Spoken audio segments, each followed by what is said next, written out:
ఇట్లాంటి వాళ్ళ వల్లనే కదా నువ్వు ఆగి పెళ్లి చేసుకున్నావు, నీ కాళ్ళ మీద నువ్వు నిలబడ్డావు, నువ్వు సంపాదించుకున్నావు, నువ్వు ఇద్దరు పిల్లలు కన్నావు.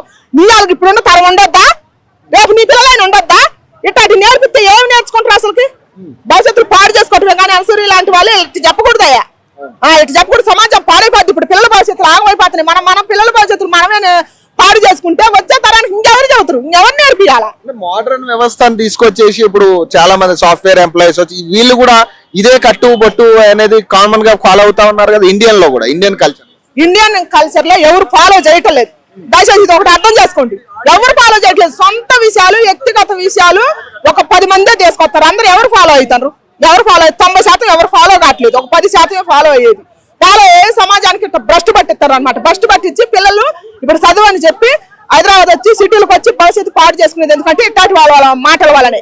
ఇప్పుడు మన చెడులు వచ్చేది ఏంటికి? మంచికుంది చెడుకుంది. మంచి నేర్చుకోవాలి, చెడు నేర్చుకోవాలి కదా. ఎక్కువ మంచి నేర్చుకుంటారా ఇప్పుడు యూత్? ఎప్పుడు చెడే నేర్చుకుంటారు ఎక్కువ. ఎందుకంటే ఇప్పుడు ఫేస్బుక్ లో గానీ, ఇన్స్టాగ్రామ్ లో గానీ, యూట్యూబ్ లో గానీ ఎన్ని అసభ్యకరమైన అత్తనే అసలు వాటి మీద బ్యాన్ చేయాలి. వాటి మీద బ్యాన్ చేస్తే కానీ ఈ తరం పిల్లల భవిష్యత్తు బాగుంటుంది. ఇప్పుడు ఒక్కొక్కరు 30 ఏళ్ళు 40 ఏళ్ళు వచ్చి నాకు ఎందుకు పెళ్లి చేసుకోవట్లేదు?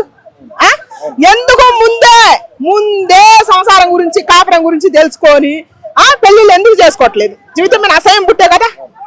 ఇప్పుడు ఆడదెట్టు ఉంటే రేపు భవిష్యత్తులో నేను చేసుకుంటే ఎట్టుంటానని మగపిల్లగాడు భయపడుతుండే, మగపిల్లగాని చూసి ఆడపిల్ల భయపడుతుంది. పెళ్లిళ్ళు కావట్లేదు కదా. అందుకని ఇట్లాంటి వాళ్ళు సమాజం మీద డౌట్లు దేవద్దు. ఇప్పుడు తండ్రి దగ్గర కూడా స్వేచ్ఛ లేకుండా పోతుంది. అంటే ఆడపిల్లల విషయంలో కొన్ని సిచ్యువేషన్లు చూస్తే తండ్రి దగ్గర కూడా రక్షణ లేకుండా పోతున్న సిచ్యువేషన్ చాలా ఉన్నాయి. ఏం చెప్తారు ఇలాంటి వార్తలు విన్న తర్వాత? మీరు ఏం చెప్తారు? అవును, ఎలాంటి వార్తలు? ఇప్పుడు మన అనసూయ గారు తీసుకొచ్చిన ఇట్లాంటి ఇంత పేలిక మొక్క పెట్టుకొని వస్తే తండ్రికి కూడా బ్రహ్మకాయని పుట్టుద్ది, రిమ్మ తెగులు. ఎందుకంటే ఆడదుండాల్సిన ప్లేస్ లో ఆడదుండాల, మగోడు ఉండాల్సిన ప్లేస్ లో మగోడు ఉండాల.